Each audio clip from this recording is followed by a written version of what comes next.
Redesign పేరుతో గత BRS ప్రభుత్వం ప్రజాధనాన్ని దుర్వినియోగం చేసిందని రెవెన్యూ శాఖ మంత్రి పొంగులేటి శ్రీనివాసరెడ్డి ఆరోపించారు. మహబూబాబాద్ జిల్లా డోర్నకల్ నియోజకవర్గ కేంద్రం వద్ద మున్నేరు ఆక్విడెక్ట్ ప్రాంతంలో జరుగుతున్న సీతారామ ప్రాజెక్టు పనులను పరిశీలించారు. వేల కోట్ల రూపాయలు ఖర్చు చేసిన 1 ఎకరానికి నీరు ఇవ్వని దౌర్భాగ్య పరిస్థితి నెలకొందని ఆరోపించారు. ఆనాడు దివంగత ముఖ్యమంత్రి వైఎస్ రాజశేఖర రెడ్డి చేపట్టిన జలయజ్ఞంలో భాగంగా ఇందిరా, రాజీవ్ సాగర్ ప్రాజెక్టు పేర్లను మార్చారని తెలిపారు. ప్రణాళికాబద్ధంగా పనులు చేపట్టకపోవడం వలన సాగునీటి సరఫరా జరిగే పరిస్థితి లేదన్నారు. ఆగస్టు వరకు ఖమ్మం జిల్లాలో 2 మైనర్ ప్రాజెక్టులకు గోదావరి నీటిని తరలించే ప్రయత్నం చేస్తున్నట్లుగా వివరించారు.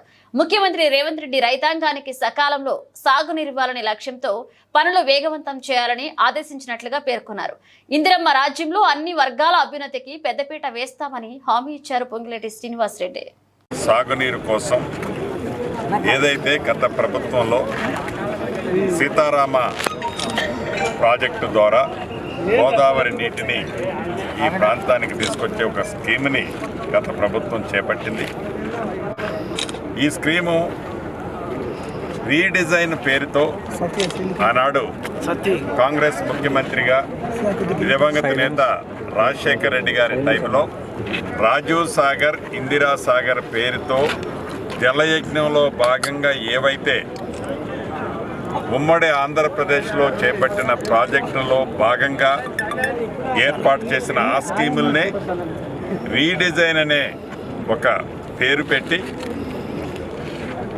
ఆనాడు ఈపీసీలో 2,800 కోట్లు ఖర్చుతో సుమారు 2,75,000 ఎకరాలను సాగులో తీసుకొచ్చే రాజీవ్ సాగర్, ఇందిరా సాగర్ని రీడిజైన్ పేరుతో డిజైన్లు మార్చి పేరు మార్చి మొదటగా 9,000 కోట్లతో శాంక్షన్ చేశామని చెప్పారు.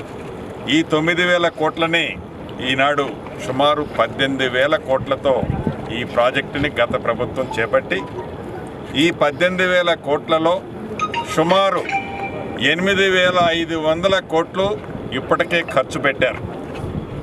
కానీ ఈ 8,500 కోట్లు ఖర్చు పెట్టినా 1 ఎకరానికి కూడా నీళ్ళిచ్చిన సందర్భం లేదు. ఇది చాలా హాస్యాస్పదమైన విషయం.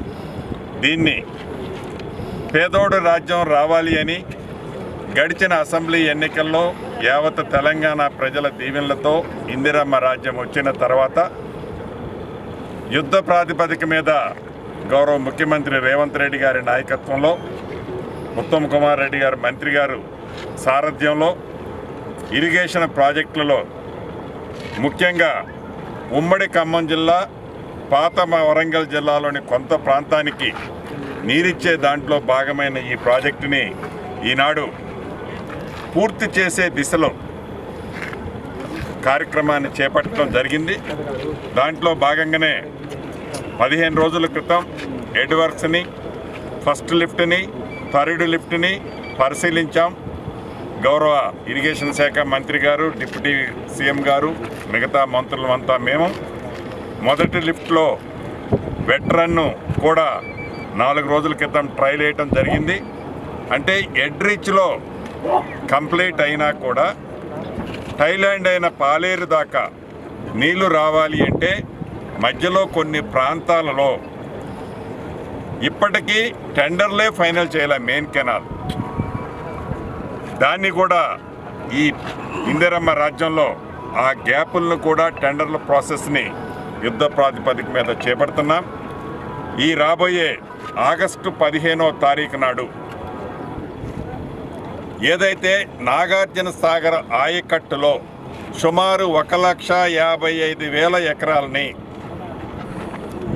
ఈ నాగార్జున సాగర్ ఆయకట్టుతో పాటు మీడియం ప్రాజెక్టులైన వైరా, అదే రకంగా లంకా సాగర్, ఈ 2 ప్రాజెక్టులో ఉన్న ఆయకట్లతో పాటు మైనర్ ఇరిగేషన్లో ఉన్న ఆయకట్టు చెరువులను కూడా స్టెబిలైజ్ చేసే కార్యక్రమంలో భాగంగా సుమారు 100 కోట్ల రూపాయలు ఖర్చు పెట్టి ఒక లింక్ కెనాల్ని ఏనుకూరు దగ్గర నాగార్జున సాగర్ కాలువలో డ్రాప్ చేయటం జరుగుతుంది.